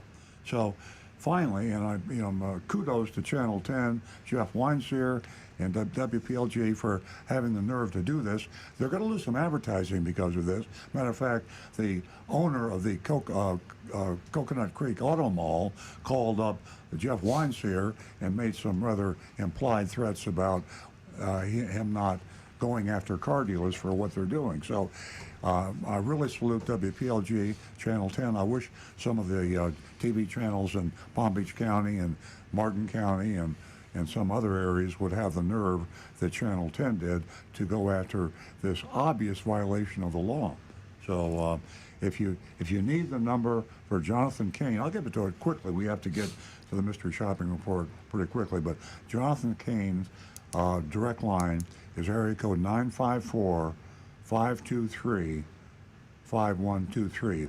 Jonathan Kane, attorney, 954-523-5123, and Joshua Fagan, F-E-Y-G-E-N, 954-697-0357. Joshua Fagan, attorney. They'll go after these dealers on the Consumer Leasing Act for adding fees to your purchase option. Joshua Fagan, area code 954-697-0357. 954-697-0357. So we'll talk about that more next week. And Earl, you did say Coral Springs. Coral Springs. Coral Springs Auto Mall. Coral Springs Auto Mall was guilty of some of this, and they called up and raised hell with Jeff Weinstein at Channel 10. Okay. Our hats are off to Channel 10 for sure. It's a new day, ladies and gentlemen. I think that we may have a moment to get to some texts. Yeah, I'd like to read Anne-Marie's text before we get to the mystery shopping report. Great. Good morning, Anne-Marie. Good morning. It's been a while. We had a lot of phone calls today. Anne-Marie says, good morning. I've noticed an increase in ads for cars and trucks lately. Yet, from what I read in the papers and on the internet and this show, inventory is still quite limited. I'm hoping you can answer these questions about advertising. One, why would dealers increase their advertising when inventory is limited or already completely sold out? Because they can afford it now. Two, I have noticed various car ads popping up when I play video games like Words with Friends, and I can understand how a dealer can place an ad in the newspaper, but or local radio, how does a car dealer advertise on the internet? I'll let Earl answer question one and why they're advertising, and I'll answer question two. Well, answer them both because you're right on top of it. It's right now, car dealers' profits are so massive right now that they're not even feeling big expenses like advertising anymore. And we've continued to advertise, but it's the type of advertising we're doing. We're not saying, come in, there's a big sale, and we're going to save a bunch of money on cars. We're just letting people know that it makes sense to put an order in early, and we're letting people know that we don't charge over MSRP.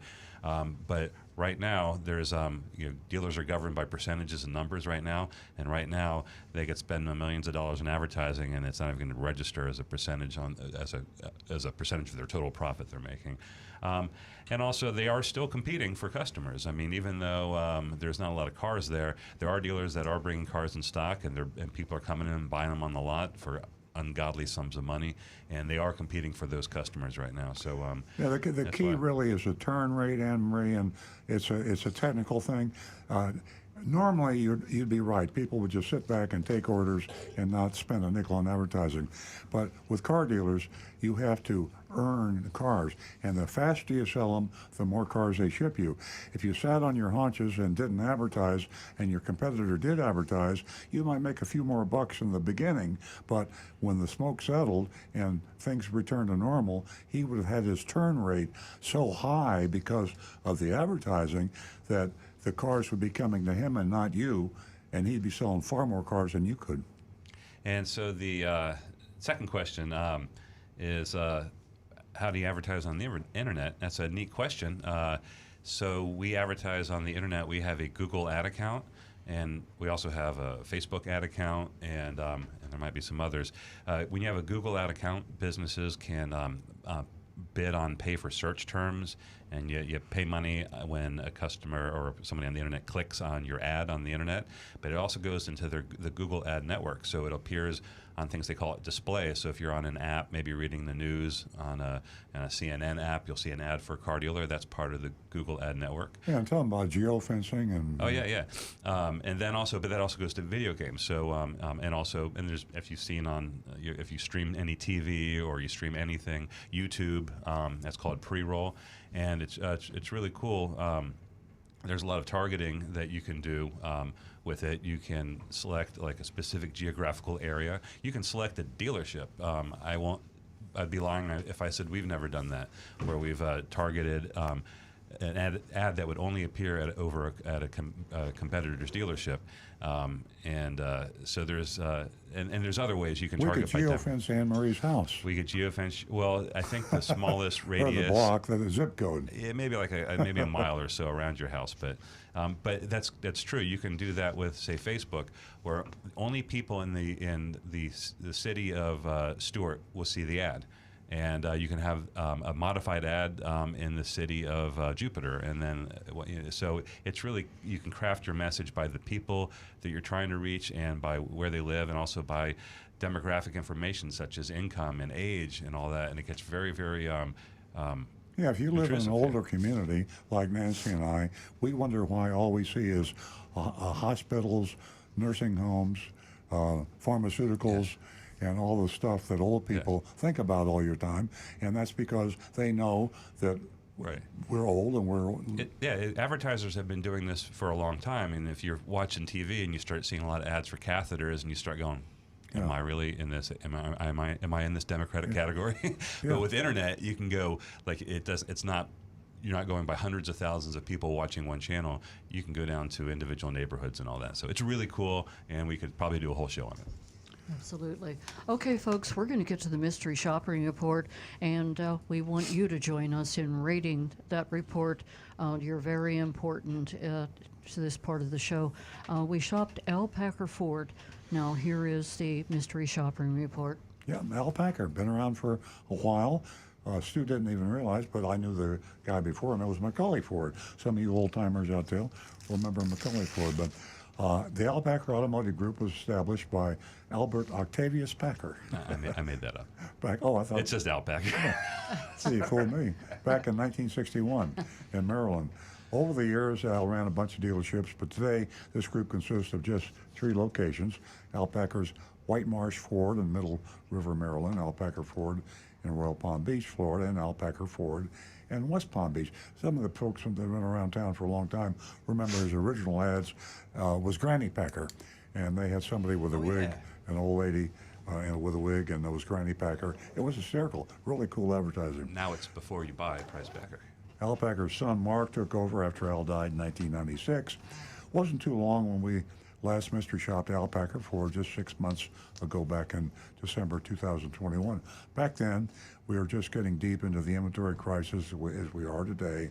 Prices had already skyrocketed, and dealers were asking and getting thousands over MSRP, and of course, not much has changed since. Al Packer Ford, however, surprised us 6 months ago on that last mystery shop. Although their price was technically over MSRP, it was just because of their dealer fee. Using a $500 rebate, Al Packer Ford actually priced their vehicle below MSRP. In today's and last December's retail climate, it was a great deal. Everything is relative. We grade on the curve, remember. A lot can change in 6 months, so we went back. Maybe Al Packer Ford decided that they were squandering profit opportunities by drawing the line at MSRP and then join the rest of the animals with their market adjustments. And frankly, I'm laughing because Stu and I feel the same way. I mean, we're selling our cars at our dealership at MSRP, not a nickel over, just sales tax and license plate. And it bothers us to think that our competition out there is selling, in some cases, more cars than we are, and they're selling for thousands of dollars more on each car. And it just makes us mad that they're profiting and legally profiting. So we thought maybe Al Packer felt the same way and saw the other Ford dealers like, our buddy, Wayne Akers Ford or Macaulay Ford. Actually, Macaulay's sticking pretty close to MSRP too. Anyway, hopefully they'll stick with it, resist the sweet call of all that easy money, and continue to do the right thing. The only way to know is to go there and find out for ourselves.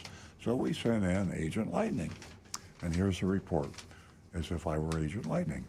I walked into the showroom around lunchtime, observed a group of men gathered around what I assumed to be a sales manager tower. Yes, they actually have towers, in car dealerships.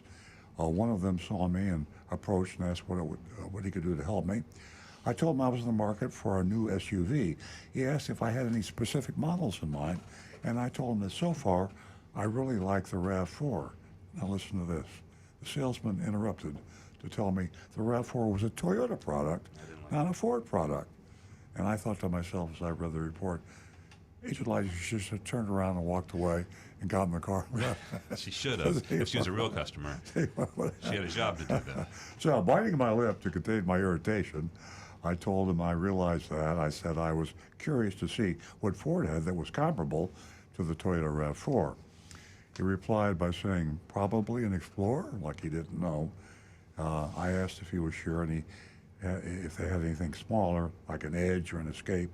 He replied they did, and suggested we go to his computer and see what they had in inventory.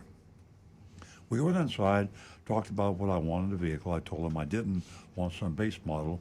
I wanted some nice features like power seats. Finally, at this point, I asked his name. It was Justin. I mean, pretty rough around the edges. You would introduce yourself with your name, and you don't tell somebody that's looking for a competitor's model that you don't have one. I mean, you're a salesman. Anyway, I'm passing prejudgment on Justin. We'll see how he does. We spent some time looking at pictures of cars and inventory on his computer before I asked if we could go outside on the lot. I said I was hands-on type person, so we headed outside. We couldn't find any edges or escapes on his computer anyway, so he had two Explorer Timberlines. He also had a 2021 Bronco that was loaded. Outside, we found one, the Explorer. That was a used one, by the way. I forgot. Oh, yeah. Oh, okay. And it'd be interesting to compare the prices. Outside, we found one of the Explorers that Justin went over with me. The MSRP was $49,545 MSRP. No addendum was visible. That's always a good sign. Then we took it for a short test drive. Back at his desk, Justin asked for my license and some other information to enter into his computer. He told me that he was going to work very hard during my business, and he'd be back shortly with some numbers for me. Came back with a buyer's order. Second week in a row. I mean, it's so rare. Yeah. It's so rare. The buyer's order is a legal document, and dealers typically guard it with their life. They don't even want you to take a picture of it or give you a copy of it. They want to staple it up. Exactly, like I used to do. The selling price was MSRP, $49,545. There was no market adjustment or dealer installed equipment. Really, really good. But there were a couple of hefty junk fees. $199 for electronic filing fee. That is just a dealer fee. That is just a hidden fee. That is what, when I was interviewed by WPLG, Channel 10, they asked me about, and they asked me what I paid for that service. $10. We pay a company $10, and they do the process, the tag work, and so I'm sure Al Packer Ford probably pays the same thing, but they pass along the cost to you, except it's $200, $199 instead of $10. And they shouldn't even pass along the $10. We don't. And a $699 fee, dealer fee, which is a low fee for South Florida. So basically, with no name though.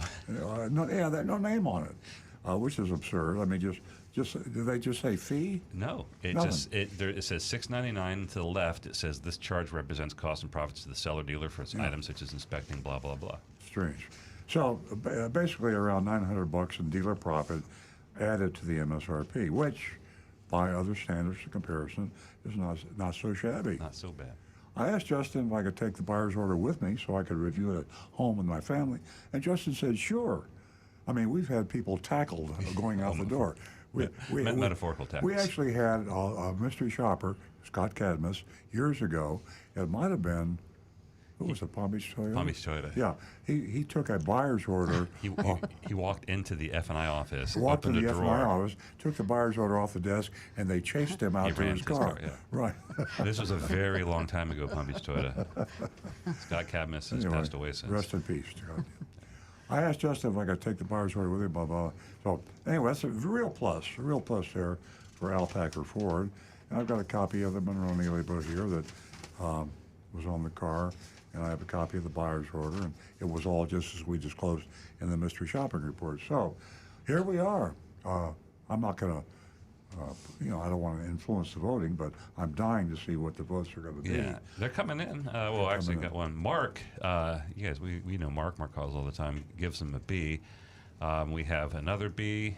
We have a C plus. Hey, I'm inclined. I think I'm going to go up. My grade's going to be a B. The only thing, other than the junk fees, which I know is not insignificant, the kind of the I don't want to say sexist, but it appeared rude. The way she wrote in the report, interrupting about the RAV4, seemed a little bit rude, and either rude or stupid, one or the other. Yeah, or maybe nervous. I don't know. People do, do awkward things sometimes. Maybe he was. I don't know. I'll give him benefit of the doubt, but it wasn't good. Wasn't a good look. I'm going to give him a B. B. Okay. And that goes on our recommended dealer list. So you got a Ford dealer with a B. I think we have another good Ford dealer. We got Mullinax. Yeah, they might even be an A. So in this area, Rick, what do you got over there? We've got Mark from St. Louis with a B. Very surprising report. Tim Gilliland, B. Mark Ryan, B plus. Tom Steckel, B. Just a step below Mullinax. Ernesto with a B. Negan 1 with a B minus. And for me, I'm going to say the B. That's they've done well. Good scores. Nancy? Ready. Nancy? I'm not ready. Not ready. Okay. I'm going to give them a B plus.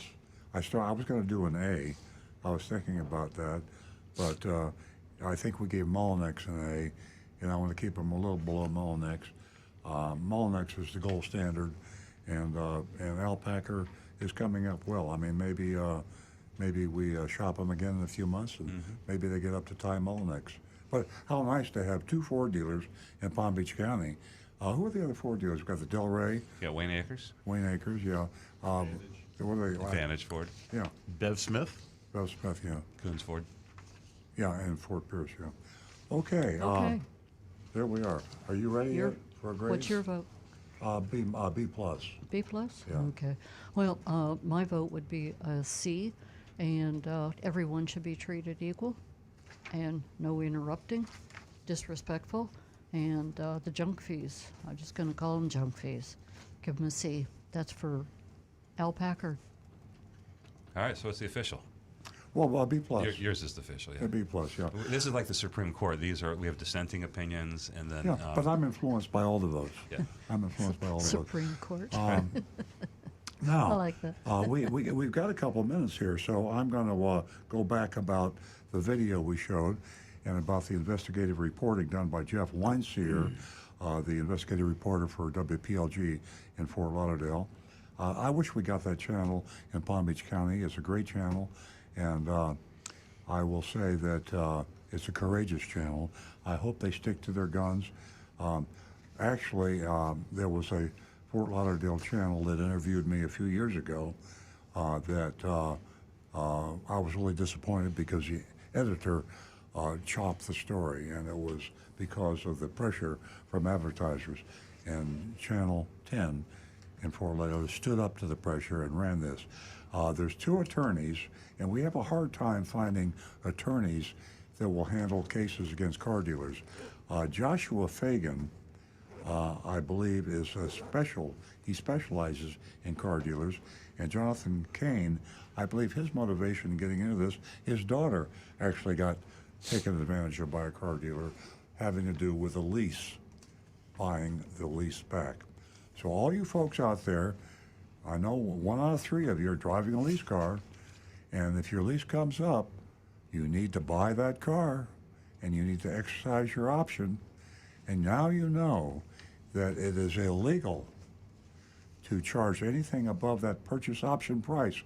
And up until now, every dealer was charging at least their dealer fee. So we're talking an average of over $1,000 tacking on to that car option price that you have. So we're at a watershed moment here, folks. And also try and find out if you can buy it directly from the leasing company. And you can buy it because we know Toyota. Yeah, so we know Southeast Toyota legally Leasing can. will It's do it. up to the company, I guess. Yeah, the law, I wasn't even familiar with law, and Jeff Weinstier's investigation revealed this. I think it was Joshua Fagan, the attorney, that said in Florida, you can sell a car even if you're a company, but you only sell 3 in a year. So, but somehow the leasing companies are able to go around this law, Right. and they are actually able to sell you the car. So, because we know Southeast Toyota Leasing does that. So if you're driving a lease car, look at your option price, check the market value. You can do that very easily by shopping around. Used car price are sky high, and see what the market value is. You will probably find that the market value of your used car, your purchase lease car, is thousands of dollars higher than your option price. Now you know you can buy it, and you can only pay what was on the lease contract. The Consumer Leasing Act says that cannot be modified. And if you get screwed, if they try to take advantage of you, you can call Jonathan Kane at 954-523-5123, or you can call Joshua Fagan, F-E-Y-G-E-N, at 954-697-0357, and they're suing, between them, 20 or 30 dealers right now. Now, they're not actually, they're having to go after because they signed the arbitration agreements too, and the arbitration agreement prevents them from suing. Yeah. So they first have to attack the arbitration agreement and penetrate that, and then they sue. So nothing easy about suing a car dealer. That's a whole other topic. We went over those arbitration agreements. Yeah, we're the only deal that we know. We don't do one. We take our, there is no Sue clause. us. Take us to court. Yeah, we have no, we say, please sue us if we're wrong. You have the right to do it. Yeah. All the other car dealers, and most businesses for that matter, have an arbitration clause that you didn't know you signed. It's in the fine print. But you can penetrate that apparently, and that's being done now by Joshua and Jonathan. Ladies and gentlemen, we hope we have helped you in many ways this morning. I know that your calls have been important to us, and you keep us informed. And Stu, did I step on you? Did you want to say something? No, I did. I have some car trivia that I just learned when I was Googling on the show. Did you know that last year Governor DeSantis signed a law making it legal to use your flashers in the rain? As long as you're on a highway with a speed limit of 55 or greater, like I-95, and visibility is low, you're allowed to put your hazards on. That's the law now. Great information. Why would I spread that? Well, no, why would he do that? Why would he do that? Because so many drivers, I think, maybe it came from all the confusion because people do it, and then most of us drive and go, that's illegal, and exactly. But apparently The it's reason it's mob illegal. rule. The reason it's illegal is Confuses because you with brake lights. You think the vehicle is stopped. Oh yeah. And if you think the vehicle is stopped, you're going to slam on your brakes. Yeah.